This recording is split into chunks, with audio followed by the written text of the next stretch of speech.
Guys আজি মোৰ লগৰ এজনী বিয়া আছে, সেইটো কাৰণে মই ৰেডি হ'ম ভাবিছোঁ। আৰু মই আজি মাৰ কাপোৰ পিন্ধিম ভাবিছোঁ। মাৰ কাপোৰযোৰ কৈছে বহুত পুৰণা হয় এইযোৰ, আৰু খুব ধুনীয়া হয় কাপোৰযোৰ। এযোৰ মই পিন্ধিম, ব'লক একেলগে ৰেডি হ'ম। পাতলকৈ অকণমান মেকআপ কৰিলোঁ। গায়ত্ৰীহঁত আহি পালে আমি বিয়ালৈ গ'লোঁ। এইজনীয়ে গায়ত্ৰী, মোৰ বান্ধৱী মানে সখী।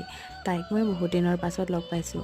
আমি গৈ পাওঁতে কইনাক গা ধুৱাবলৈ কাৰণে পানী বুলিবলৈ কৈছে, আৰু তাৰ পাছত কইনাক গা ধুৱালে।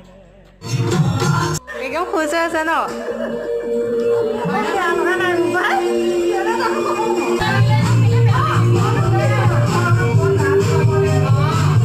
ৰ'ব আমাৰ কইনা সখীকো এবাৰ দেখাই দিছোঁ আকৌ। গা ধুৱাই অনাৰ পিছত কইনা সজাইছে, আয়তীয়ে জোৰা নাম জুৰিছে, মামা মামী পেহী মাহী সকলোকে। দৰা হ'লে আমি নৰলোঁ, দেৰি হৈ যাব যে, যিহেতু আমি ৰুমলৈও আহিব লাগিব আৰু তাই ঘৰলৈও যাব লাগিব। বাৰু আজিৰ ভিডিঅ'টো আছিল ইমানেই। নেক্সট ভিডিঅ'ত আকৌ লগ পাম, বাই।